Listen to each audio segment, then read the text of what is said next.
प्राण शब्द के लिए अंग्रेजी में कोई शब्द नहीं है, पर we can say it's a vital energy. हम इसे बुनियादी ऊर्जा कह सकते हैं, जिसे हम जीवन ऊर्जा कहते हैं। वही प्राण है। प्राण 10 अलग अलग रूपों में शरीर में मौजूद है,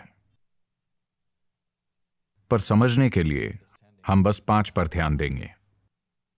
इन 5 को Or refer to as 5 वायु या पंचवायु कहते हैं। ये प्राणवायु, समान वायु, उदान वायु, अपान और व्यान हैं। they're in charge of different dimensions of what happens in this human mechanism. इनका काम मानव तंत्र में मौजूद विभिन्न आयामों की देखरेख करना है।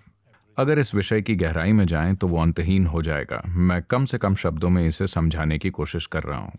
देखरेख करना यानी यम मतलब नियंत्रण करना, प्राणायाम मतलब वो विधि जिससे आप इन 5 को कंट्रोल करना चाहते हैं।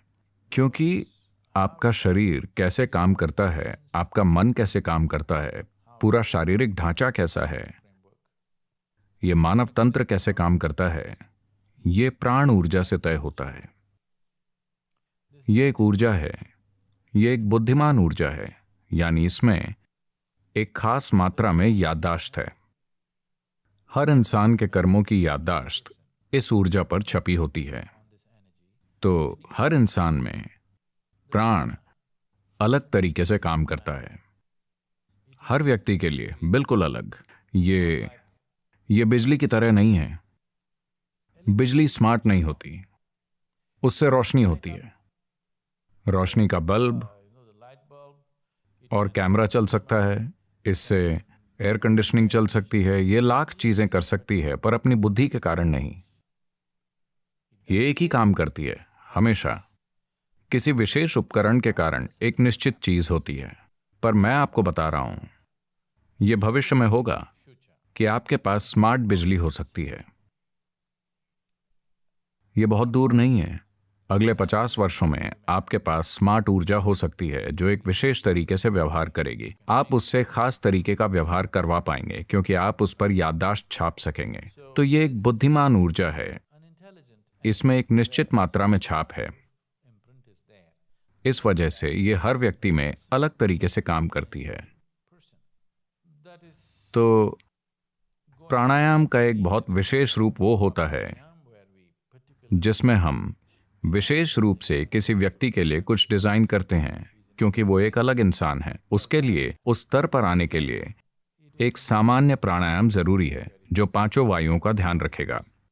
अगर इन 5 वायुओं पर महारत हो over these 5 vayus, there is no such thing as तो शारीरिक बीमारी या विशेष रूप से मानसिक बीमारी हो ही नहीं सकती। अगर कोई अपने प्राणों को अपने हाथों में ले लेता है तो बाहरी वातावरण जो भी हो, जो भी कंपन, in terms of reverberations, waves, तरंगें, भावनाएं या दूसरे कोई भी दबाव हो, कोई फर्क नहीं पड़ता। उस व्यक्ति के मानसिक संतुलन की 100% गारंटी है जो अपने प्राणों को संभाल लेता है। संतुलन से मेरा मतलब है, शायद डॉक्टर आप में से ज्यादातर लोगों को असंतुलित नहीं बताएंगे, पर कई लोग मानसिक रूप से असंतुलित हैं। मान लीजिए आपका हाथ ऐसा है, मान लीजिए कि यह हाथ अभी उछलने लगे और आपकी आंखों में उंगली डालकर आपको खरोंचने और पीटने लगे। अगर आपका हाथ ऐसा करे तो यह बीमारी है ना? कम से कम आपका हाथ बीमार है। चलो मैं पूरे व्यक्ति को दोष नहीं दूंगा, कम से कम आपका हाथ तो बीमार है ना? ज्यादातर लोगों का मन बस यही कर रहा है। हर दिन ये आपको अंदर से खरोंचता है, रुलाता है, बावला बनाता है, चिंता देता है। दुख की कई किस्मों में ये कई बार आपकी अपनी आंखें नोच लेता है। क्या ऐसा नहीं है? it is sick. ये बीमार है। शायद समाज इसे स्वीकार ना करे, पर यह बीमार है।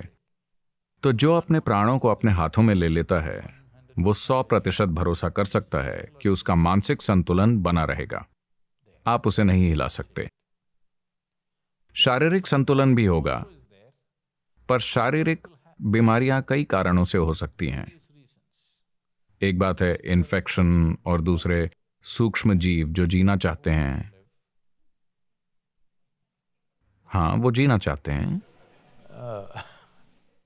एक और चीज है विभिन्न प्रकार के रसायन और जहर जिन्हें हम जाने अनजाने में निगल सकते हैं, और उससे कई चीजें हो सकती हैं। तो शारीरिक बीमारियां, मैं कहूंगा कि 90% तक गारंटी है कि ऐसा नहीं होगा, लेकिन मानसिक खुशहाली की 100% गारंटी है।